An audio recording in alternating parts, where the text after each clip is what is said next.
Hello po mga idol, isang mapagpalang araw na naman po sa ating lahat.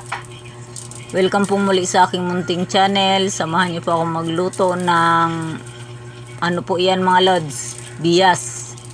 Dapat po ang luto na tong gagawin ko mga idol sa pata, kaso parang masarap po yung bias. Ang dami ko po kasi nakita sa palengking bias at sigurado pong malasa po ang kanyang sabaw. Kaya yan nga po, nilagyan ko lang po yan ng paminta muna at tutubigan ko po yan ng medyo marami kasi diyan ko na po papalambutin yan.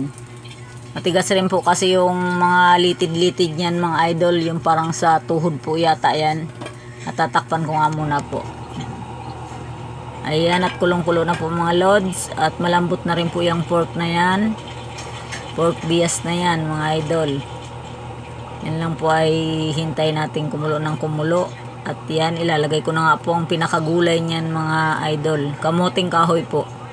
Ang tawag po sa luto na yan mga idol sa Kabikulan paksiw na pata. Dapat po yan. Kaso nga po, bias ang aking binili. Ayan po ang pinakagulay niya, kamuting kahoy.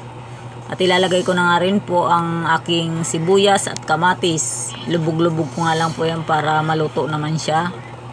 Tanggalin po natin ang mga naglutang na mga ano niyan, mga lumabas po dyan sa pork na yan.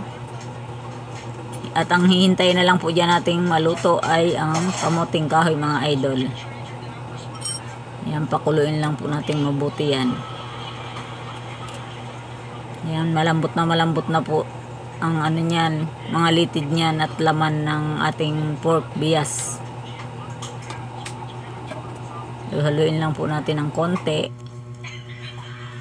Tatakpan ko po muli yan para maluto nga po ang kamuting kahoy. Ayan po, at kulong-kulo na. Luto na rin po ang kamuting kahoy niyan mga idol.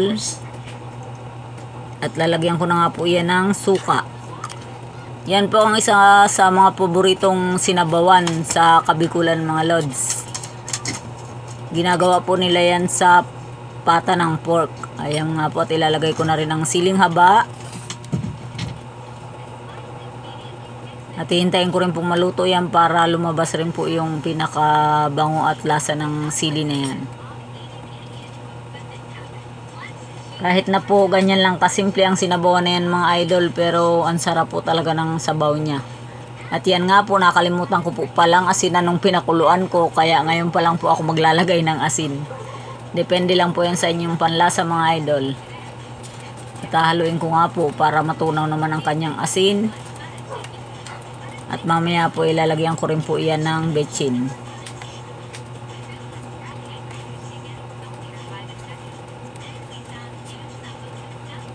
Ayan, ilagyan ko na nga po mga idol ng betchin yan bilang pampalasa po. Mega love shoutout nga po pula sa inyong lahat mga idol. Kumusta po kayong lahat? Lalong-lalo na po sa ating mga kababayang OFW. Kumusta po kayong lahat? Malapit na po ang Pasko. Advance Merry Christmas po sa inyong lahat mga idol. Thank you po sa palagi ninyong pagsuporta sa aking munting channel, sa aking pong mga subscribers, sa aking pong mga viewers. Maraming salamat po sa inyong lahat mga idol. At yan nga po, konting-konti na lang malapit na naman pong kumain kasi luto na rin po yan.